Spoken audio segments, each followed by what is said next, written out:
Hello once again, loyal viewers and amazing subscribers. This is your friend, Wild Elf 26, and we're going to have us a flawless walk and rant. So get over here and let's have this walk and rant. All right, guys, let's start off by changing the camera angle. Okay. Anywho, as you can tell, the subject of this walk and rant is the much anticipated new release from Ed Boon and NetherRealm Studios, and apparently based on the cameo they showed us, it's either a cameo or he's now part of NetherRealm, John Tobias. And if John is indeed working with NetherRealm, if they've somehow forced him into service for WB Games NetherRealm division, well, that's awesome, John. I mean, you'll be able to work again with John Vogel and Steve Barron, and Dan Toasty Forden, and whomever of the original Mortal Kombat group is still part of that team. I hope that him and Ed have officially kind of reconciled or come to some agreements or whatnot. But yeah, as my thumbnail indicates, this is heavy Mortal Kombat themed.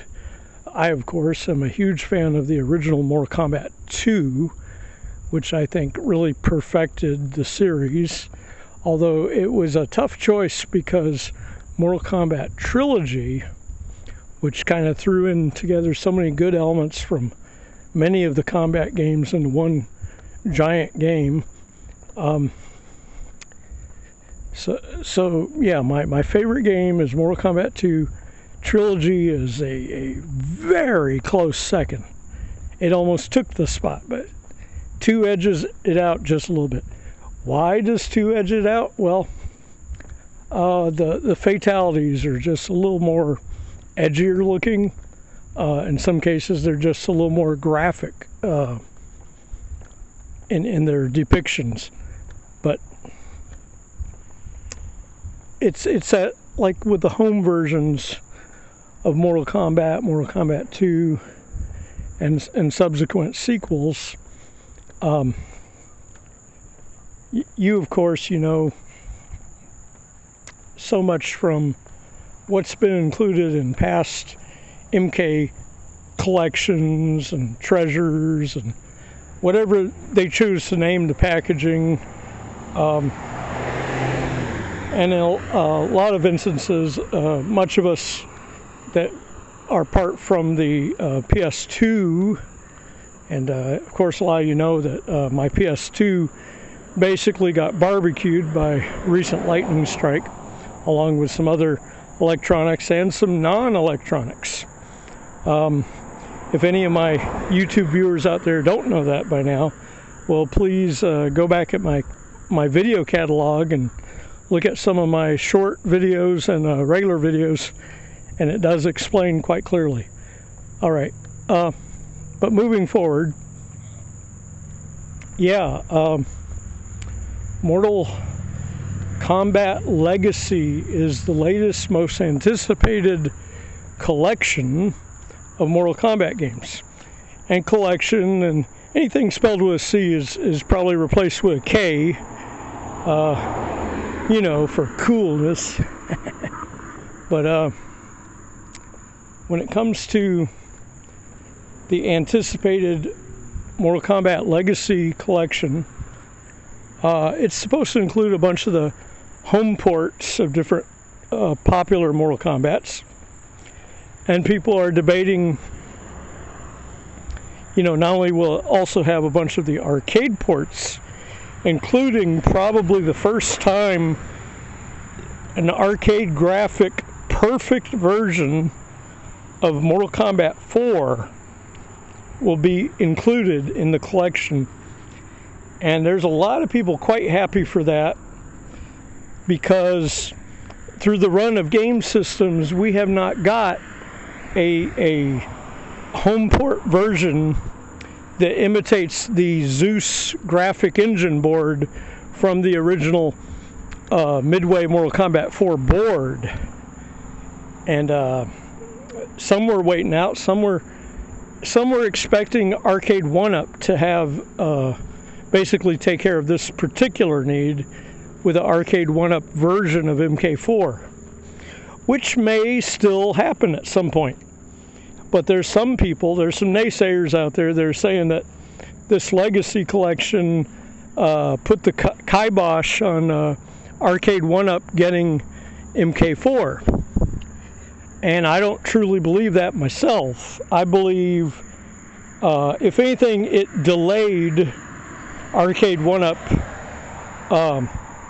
MK4. Now here's the kicker, people.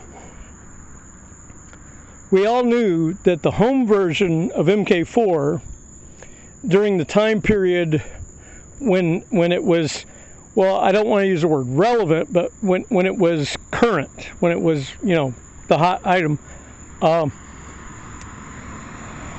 the PlayStation was probably the most anticipated version. They probably thought that a lot of special programmer magic or programmer tricks or something was going to allow the PS1 to output the graphics of the MK4 arcade machine. And we know, unfortunately, that that's just simply not the case. The Zeus board is a 128-bit graphic output. And the details that they were putting, the face textures and other things, the only way you could replicate that is on 128-bit hardware. And in the case of the original PlayStation, around the time this was the home versions, and the N64, these are not 128-bit machines. The original PlayStation was a 32-bit machine, much like the identical 32-bit graphics on the N64. And I know there's going to be some people arguing about 64 bits on the 64.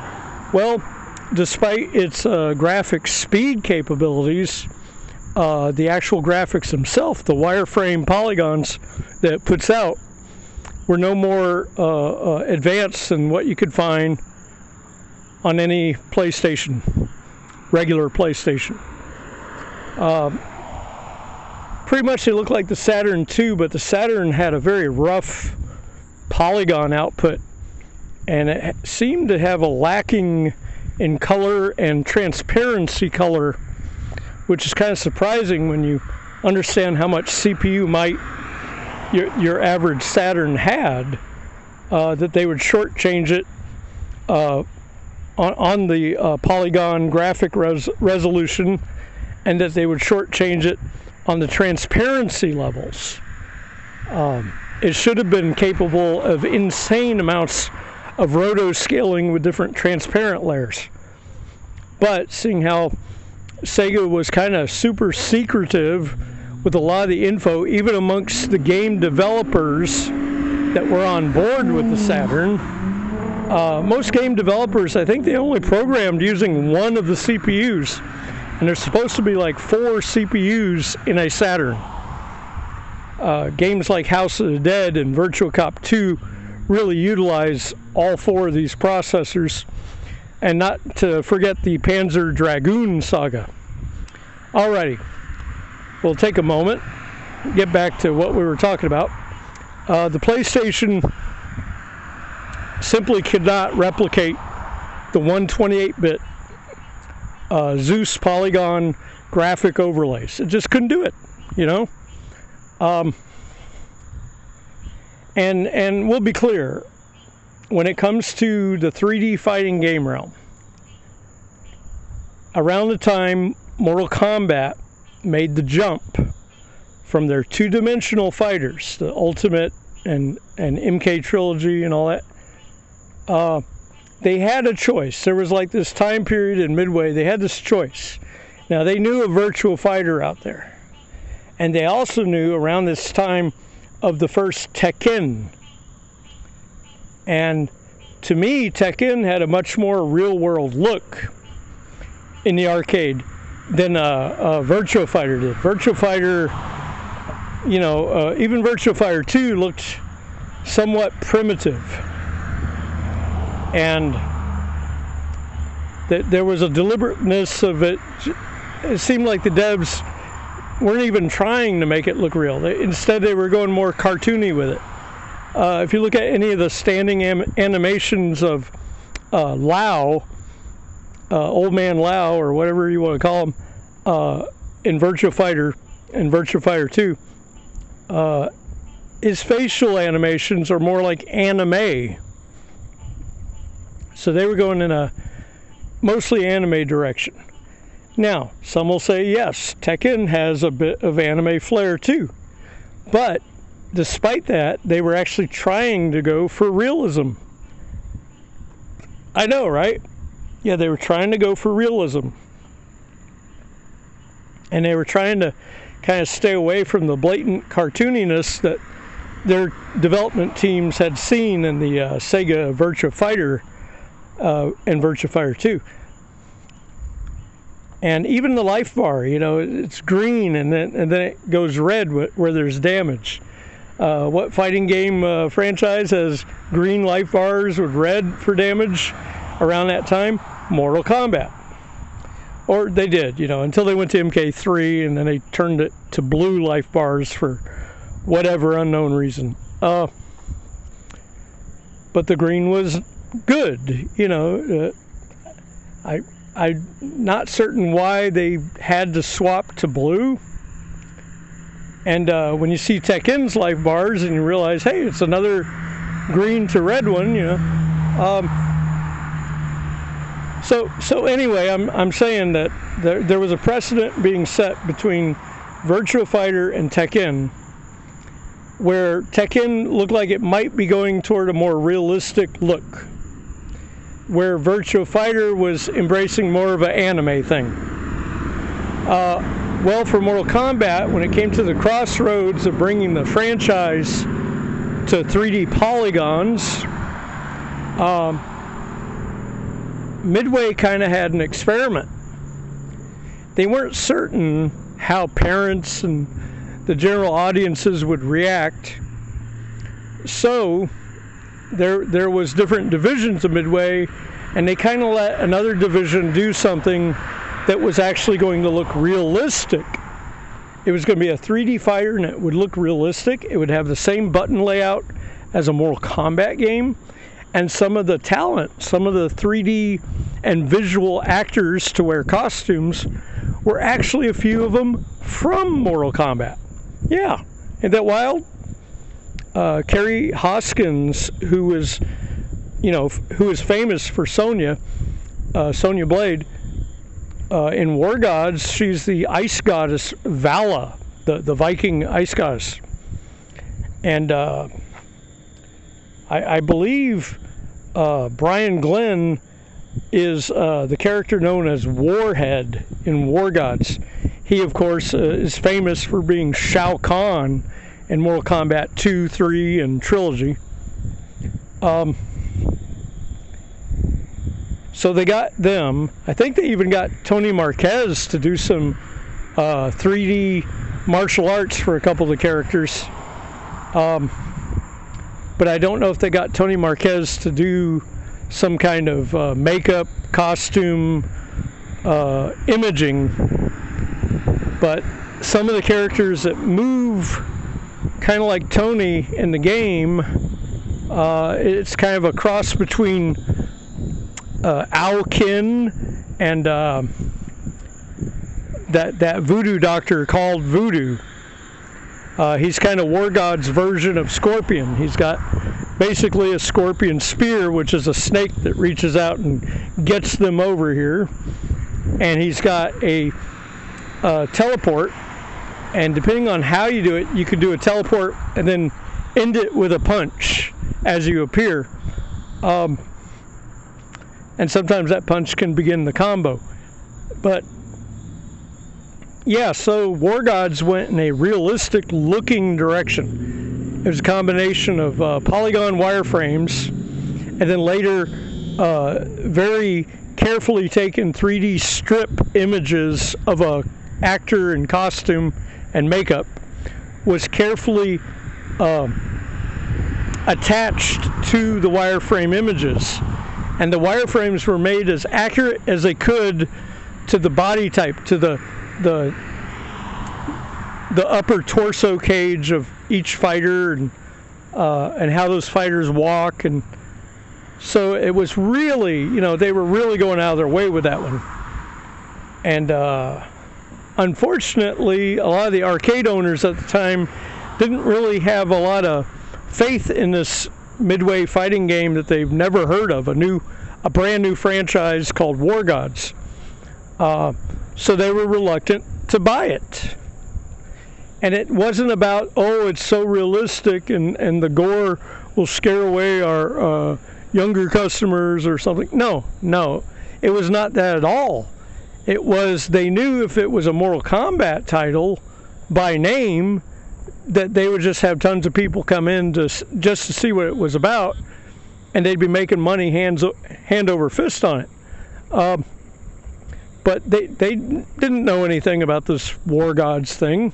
They just knew it was from the company that made Mortal Kombat, and that the button layout was identical to Mortal Kombat, except the run button had been replaced with a new 3D button. And then some people out there, they're going to say, well, the moves were more complicated, or, and they weren't more complicated. It was slightly different. You could walk within the 3D world, something you could also do in MK4. There was even some interesting effects you could do that you couldn't do in MK4, like kick your opponent out of the arena at the end of the match or something. That was wild. And if you know me, I like stuff that's wild. And I had, because I was such a fan of this game, I don't own a computer. I've never been a computer gamer. I don't even do my channel on a computer. It's on my smart device. And but I had the PlayStation version of War Gods. I also had the N64 version of War Gods back in the day. And funny thing, not so much, I guess, there was an unusual amount of security programming in the PlayStation version of War Gods. And why that's a problem is only one type of PlayStation control, PlayStation console, will play War Gods. Now remember, through the life of the PlayStation 1, there was a lot of different variants of it. There was a DualShock edition that came out later, and some had port access on the back of them and some didn't. For things like a Gold Nugget or a Game Shark to plug in the back. Well, there's only one of the first PlayStations that the War Gods for PlayStation would work with. The very first one. And I mean the very first model. The one that has the yellow, red, and white RCA jacks on the back of the PlayStation. And if yours does not have those, then you don't have the correct model to play the game on. And all you're going to get is as far as the Eurocom development screen, and the game's just going to lock up or freeze. And I've had this problem. There was a couple different PS2s that seemed to access the game a little bit, but then it would freeze later. But yeah, it was designed, security overdone, and that was the only PlayStation that version would work on. But I had played it. A friend of mine had the correct PlayStation console, and we actually got it up and running and was playing it on PlayStation. Well, later on, compared to my N64 version, a cartridge with much less information on it, obviously, my N64 version blew it out of the water. Sure, it can do the video scenes or whatever as sharply. It can give you that giant bio image and all that. Not as clear cut and perfect as what you would have on a PlayStation version. But it traded that for being very fast. Whether you were, hey, howdy, night. Whether you were either doing single player or doing multiplayer, 2 players in the same room, the speed on it was incredible. And the input, there was no input lag. I mean, 2 players, 1 player, there was 0 input lag. Very fast game. I was quite surprised that the N64 version, because of the control factor and the speed factor, was just superior to the PlayStation version. The one drawback to the N64 version of War Gods was that the bio picture of Vala, of Carrie Hoskins, was blatantly missing from the N64 version. That's kind of odd, you know? I mean, if you had to make one of the bio pictures missing, and you only have 2 women in the whole game, why make it one of the women? You know, why not make it one of the characters that really doesn't matter much? The cyborg called Sci-5. You know, yeah, make him missing. I would love to have had the Vala bio image instead of Sci-5. I found Sci-5 to be probably an annoying character that really looked kind of sloppy to begin with, and I just didn't care for the character. But that's my opinion, you know. It would have been nice if they had unlockables such as maybe some Mortal Kombat characters, you know. The game's called War Gods. They could have at least had a visiting character that's a God of Thunder, you know. Frickin' Raiden, right? That would have been nice. And it would have been another chance for them to have kind of that experiment where they see how the public likes the one that looks more realistic, less consumer friendly, you know. Howdy. Alrighty. Hi. How you doing? But instead they opted not to do that, and because they opted not to do that, they missed what I consider to be a golden opportunity. And they could have got some feedback. They could have got some data on that. And nowadays we have very talented people with their computers, and they're doing all kinds of home brews and what they call ROM hacks and all that and stuff. But I would love to see somebody take like maybe the PC version of War Gods, which has all the good stuff the PlayStation version had, only without the ridiculous security. All the different PCs and laptops of that era will play that version of War Gods with no problem. You just need a Gravis control pad or something significantly similar, maybe a Logitech, I don't know, of that era. Map the buttons correctly and have one for your second player too, and just enjoy that experience. I've logged ridiculous amount of hours playing War Gods. But the point being, it would have been cool if they had Raiden as an unlockable character, since he is indeed a thunder god. his mission could have been to find all the pieces of the ore that was giving the other characters the god powers, but he didn't do that. I mean, they didn't think to do that. It would have been interesting to see this realistic depiction of what would have been a pre-MK4 Raiden. It could have been somewhat similar, but as realistic, life-looking as they could make it look, using the same technique that they made Maximus and Pagan and Vala,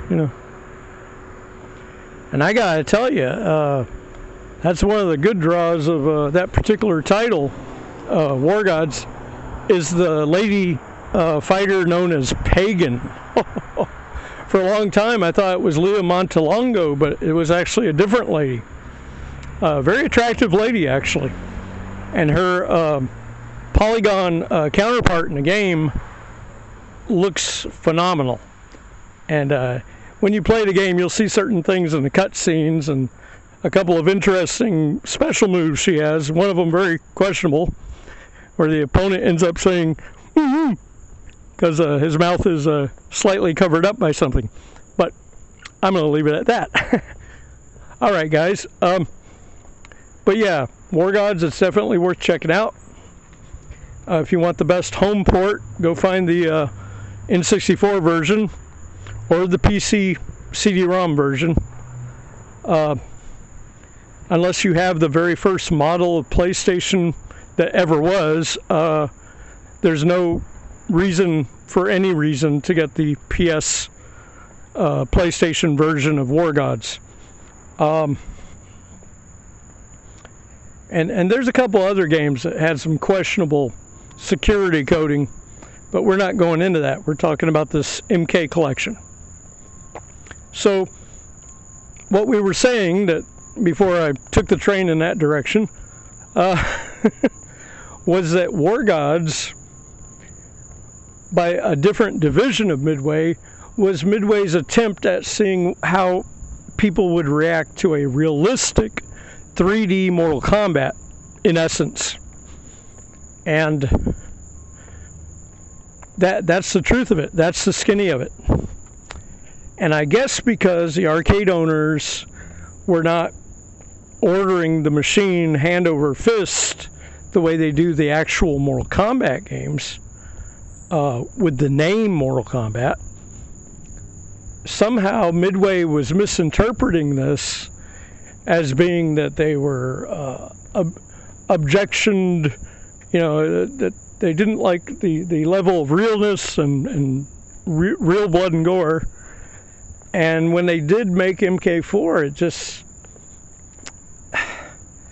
well, look at the size of the blood drops. Look at how much of it comes out with different punches and kicks. Basically, they have this huge ability of graphics, and it seems like they deliberately exaggerated the characters' polygons, wireframe skeletons, made them look more physically exaggerated, almost like they were trying to make them look like action figures instead of superheroes, people, real life. Now, some of the faces look very well done, even on the lower home ports. I would say probably the faces of the character called Shinnok and the fighter called Kai, yeah. They seem to be very realistic. The Jarek face almost looks realistic, and then it looks like they overdid him intentionally at the last minute. But ultimately, with the wireframe body models looking too exaggerated, and you're probably wanting me to give an example of why I believe their wireframe body models are over-exaggerated. Well, one, the chest wideness, and it seems to be more noticeable to me with Raiden than some of the others. But the chest wideness and the unusual largeness of the shoulder portion of the fighters, their shoulders are almost the size of their skulls. They're unusually large, and they're pushed way out, just unusually wide stance. So much that their shoulders are pushed so far wide that it looks like they shorten the length of their legs. Like there's a disconnect in the sizing because of the exaggeration of features. And to me, this feels deliberate. This feels like this is on purpose to make them look more cartoony, almost to try to make them look like plastic action figures. And speaking of plastic action figures, and some of you will agree, and some of you are going to give me some kind of hard time about it. My apologies to CAG, because CAG is a YouTuber that absolutely loves Killer Instinct, another partial Midway product. Strange product, actually. It was triple owned at the time. It was Midway and Rare, not Midway and Rare. It was Nintendo and Rare, somehow as owners or co-owners, and then Midway was hired to do the arcade version of it. And then they were basically telling a big whopper of a lie that this machine featured the new up-and-coming Ultra 64 capability. That basically that this is what the graphics will look like when you buy our Ultra 64, and when we give you Killer Instinct, it's going to be like this. This will be how it looks when you play it at home when we finally give it to you on the good old Ultra 64, later be named the N64. Well, I think we all know how that panned out, don't we? Yeah, what happened was people got tired of waiting for the Ultra 64 version, and Nintendo wanted to, hit while the iron was hot. So since they already had the established Super Nintendo fan base, they put it out as a SNES cartridge. They had to make some sacrifices, of course. But I went down this Killer Instinct tangent, basically because MK4 looked like it was trying to imitate Killer Instinct, where there was this deliberateness to make them look less real and more like toys. By the way, personally, when it comes to Killer Instinct, I think the most idiotic, imbecile, moron idea for a fighter in a fighting game was Spinal. He has no muscles. He has no tissues. He has no skin. He's a skeleton. There is no brain in a skeleton. There is no eyeballs in a skeleton. So, in the bio screens and whatnot in the beginning of Killer Instinct, about how Ultratech resurrected Spinal. Well, how did you resurrect him? All you did, it's still a skeleton. How is it moving? How is it doing anything? It's one of those things that just really got under my skin. And I'm talking early. I'm talking when this was arcade, not quite even a home port yet, And then I see this thing, and then I see the home port, and I see these people getting so wacky whatever about Spinal. It's like, really? Spinal, you know. The only other fighter on that roster that's almost as ridiculous to me is, what is that? Riptor. But, you know, Jurassic Park was still super popular at that time, and they wanted something kind of like a dinosaur, kind of like a velociraptor. So they made this hybrid dino-human fighter thing. And also, I think that they had seen, what was that other game? Primal Rage. And so they kind of wanted a dinosaur in the roster. I mean, this game, it seems to me, when they made Killer Instinct, they were literally guys in a room just coming up with random ideas on a chalkboard and throwing crap at a wall and seeing what would stick. And then the higher-ups come in. I guess he's going in. Okay.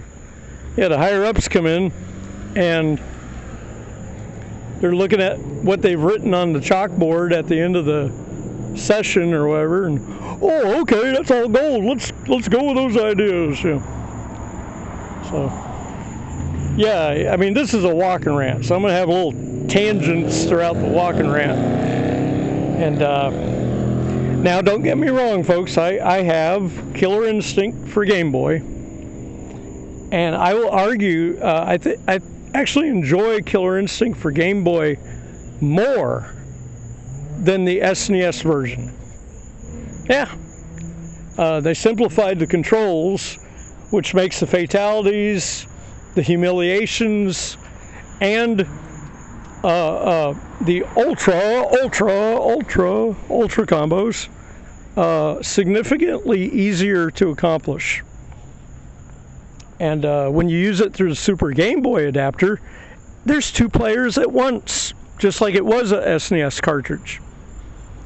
But the fighting reaction in it, the input speed, input translation, seems to be damn near perfect.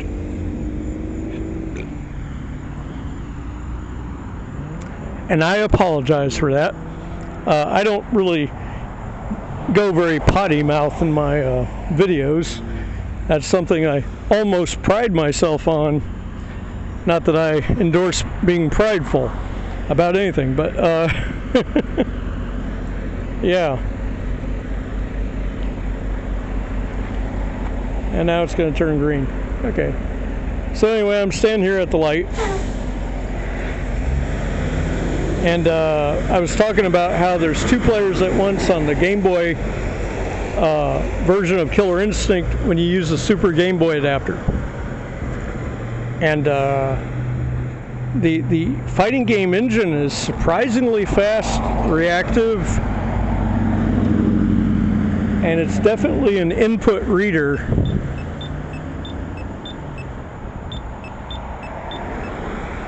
I mean, it's blocking at the weirdest moments. It's throwing projectiles at you from like a weird chosen jump, you know, based on some combo you did earlier or some defensive technique or something.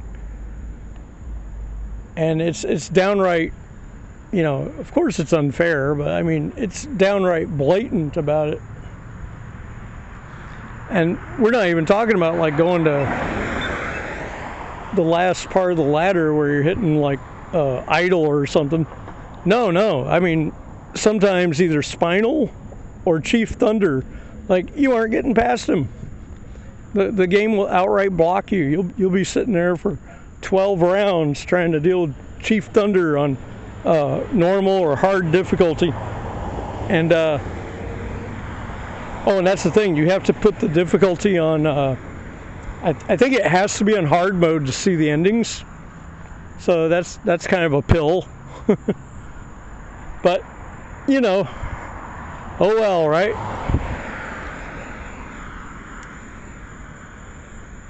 But the Mortal Kombat Legacy Collection. Some people are requesting some very strange Mortal Kombat games that they want on the Legacy thing. I always felt that Mortal Kombat chose to go comic book anime look as the system hardware got better. When we went to PS2, when we went to GameCube, when we went to the first Xbox, the one they call the Duke, because the dang thing is enormous, and so was its controller. Controller was so freaking huge, they had to make another controller for the Japanese audience, a smaller one. And then eventually the Americans got the smaller controller too, because Japan gamers were complaining about the size of that controller. Anywho, so the weird Mortal Kombat games that came out for the later systems, and that's the word I'm choosing to describe them as, because I bought them. I paid money on these things. I was a Mortal Kombat fan, I was a fan from the first. I was a fan from the day the first arcade machine rolled in with Johnny Cage on the side of it with the dragon.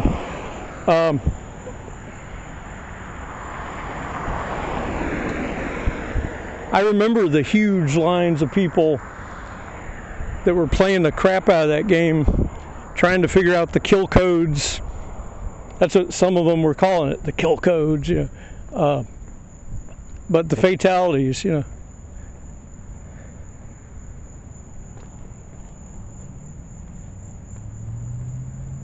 But it's one of those things, people, where it's like, okay,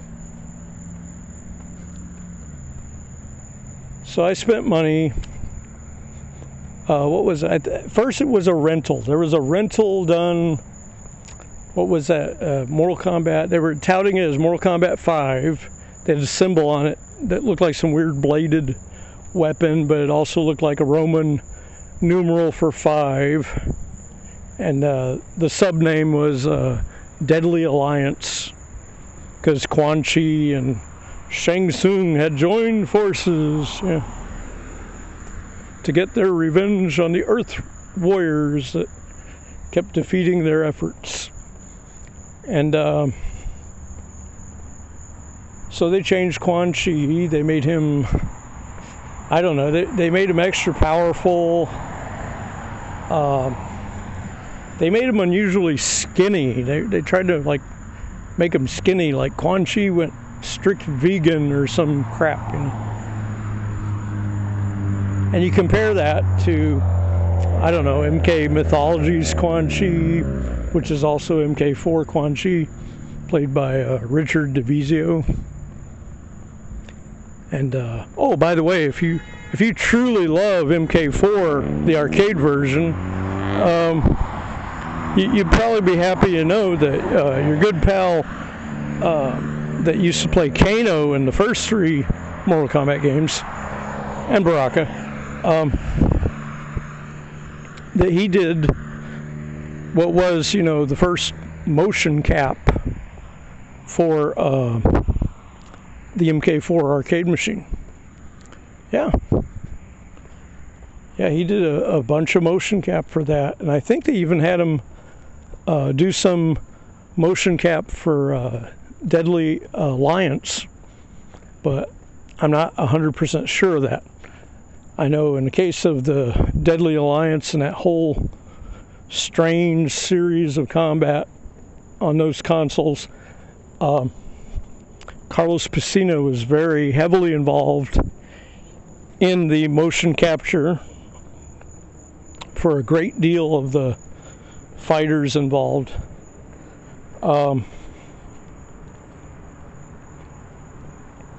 I don't know exactly who they got, to do the majority of the females, but they had a bunch of them. And it's not clear by any means. There we go. It looks like a friend of mine's car.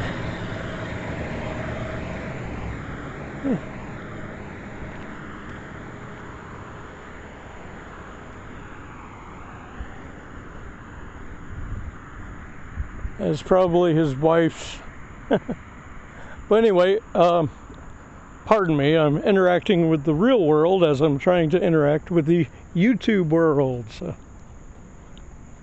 and being that I'm crossing actual streets and walking down actual sidewalks, that could be a little dangerous. So, all right. Yes, so Deadly Alliance was weird.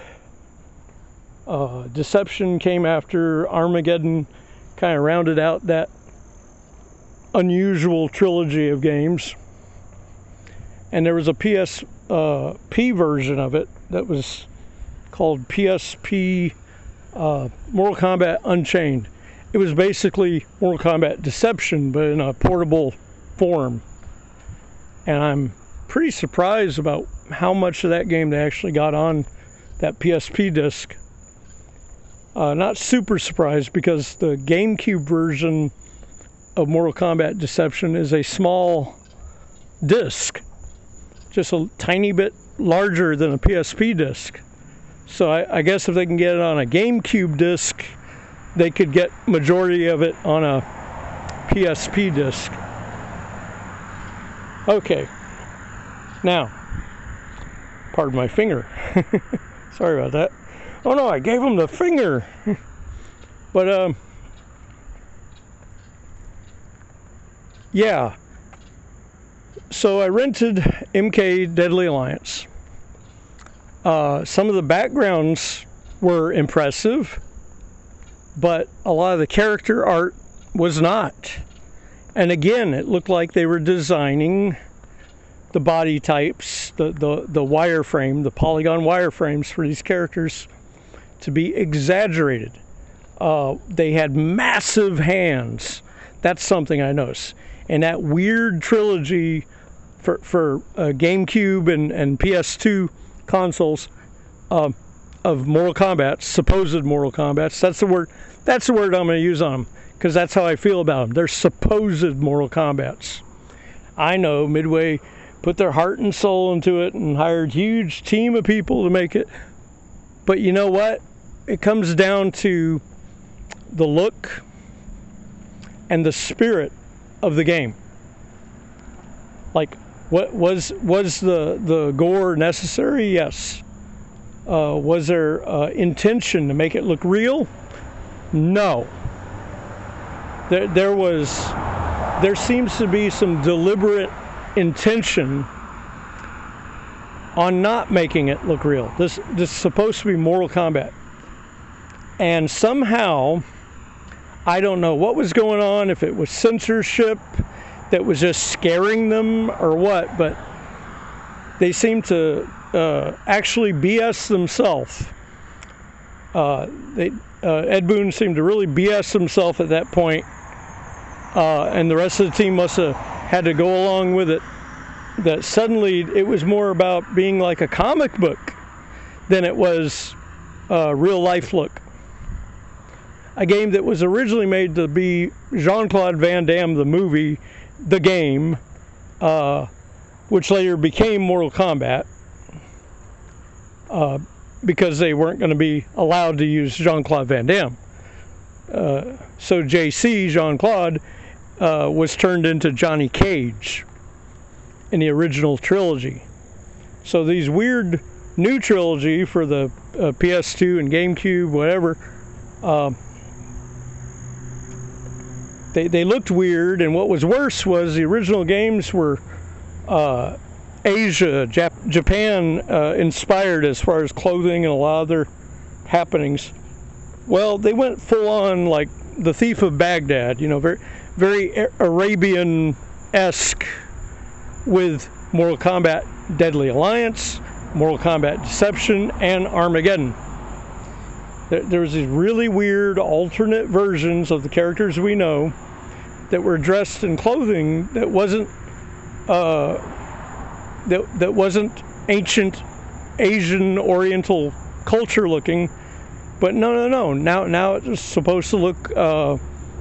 It was supposed to look like Aladdin or something, and it was really at a weird time too, because I think a lot of troops were coming back from some of the desert engagements. So it's kind of weird that their homebred fighting game series that they knew real well before they went on active service. They come back, and that same born and bred in USA fighting game franchise now had this Thief of Baghdad, Arabian Nights look to it. That must have sat kind of weird with some of them, I would imagine. And so I really have to question that. That was something that always kind of got under me right there. And don't get me wrong, I have a few Arabic and I have some Israeli friends too. Beautiful people. But it was the timing of it. It was the culture, the hot topic, pop culture happenings at the time, and it just seemed like a very odd choice for some reason. Very odd timing-wise. If you think that was a little odd too, then please let me know in the comments. Maybe some people didn't even notice it until I just mentioned it, till I just brought it to light to you. If so, you're welcome. Go back, Google, find some videos of it being played. Tell me if you agree or not. But there it is, folks. But my points of calling it that era of Mortal Kombat games, the supposed Mortal Kombat, it's like I said, they designed them so their shoulders were unusually large, their hands were gigantic, they were almost the size of tennis rackets, and had these little pea-sized heads, They tried to look like really overamped action figures or something, and now they were on machines that were capable of so much more. And by that time, all the many different sequels to Soul Calibur and Tekken and whatever were popping up on PS2 and GameCube.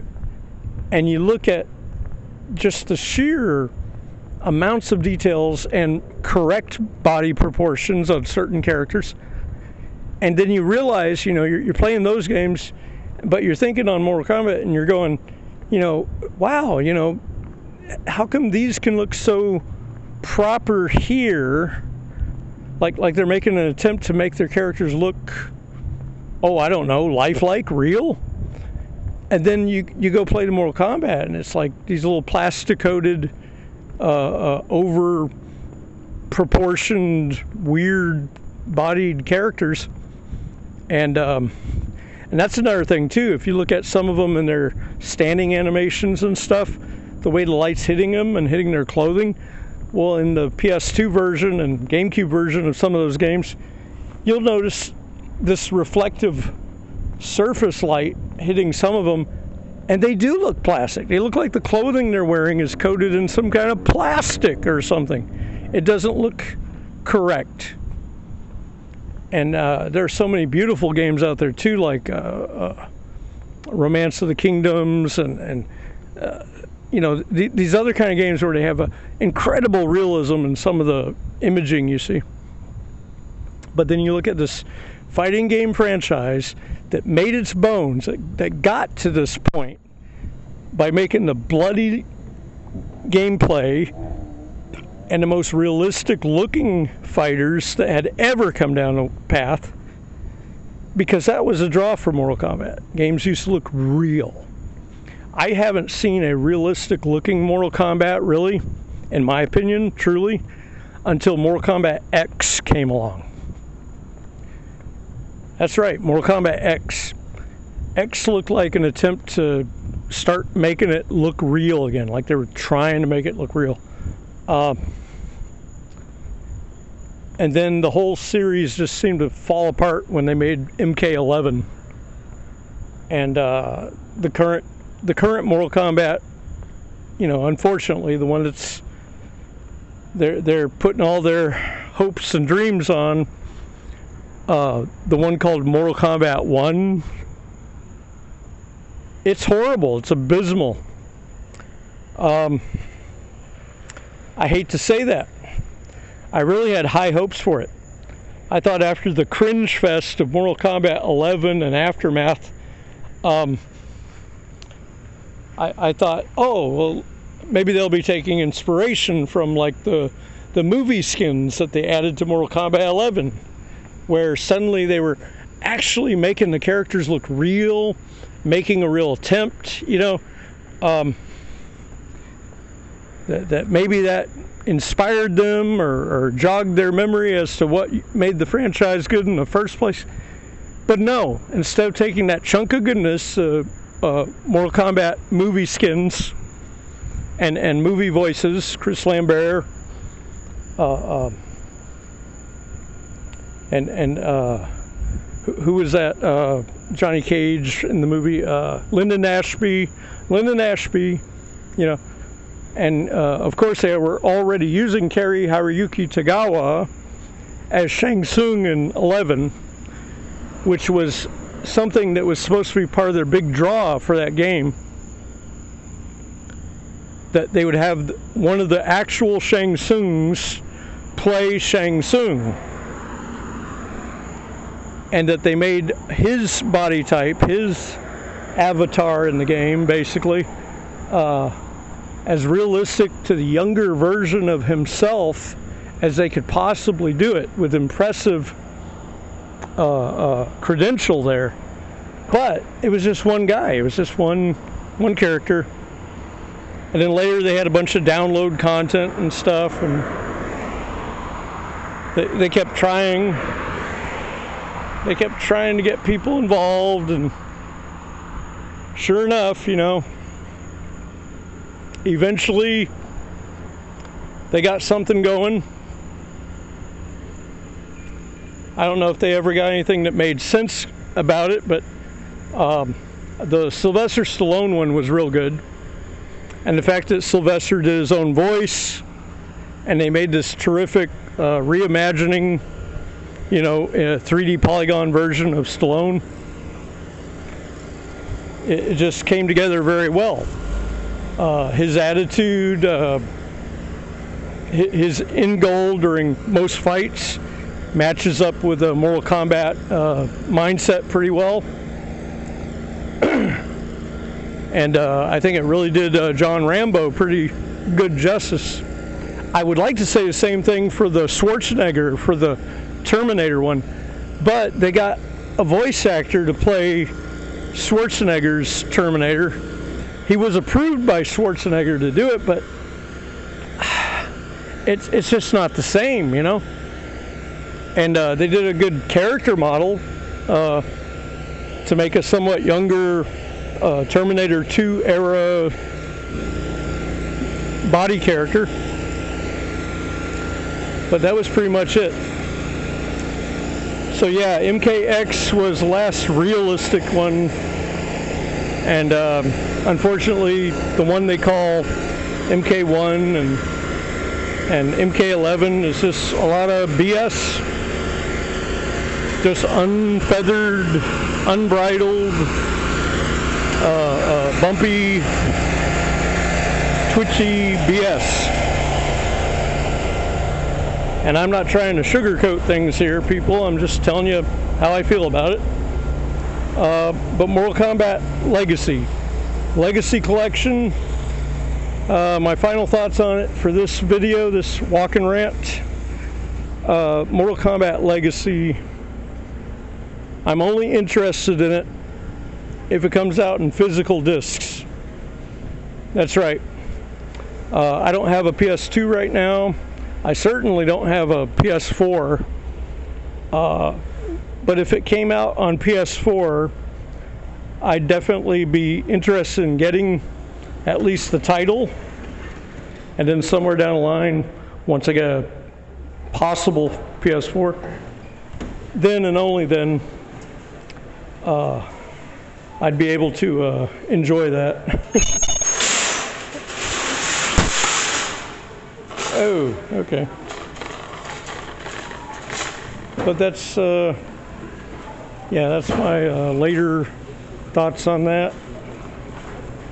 And I'm going to let you guys have a great one. If you got your family nearby, hug them tight. Let them know you care. Strength in numbers. And if you got people around you that are doing right, then treat them right. That's basically my point on it. So to all those that lasted this long in the video, once again, thank you, my loyal viewers and my outstanding subscribers, and may the Triforce bless you all. Thank you. Bye.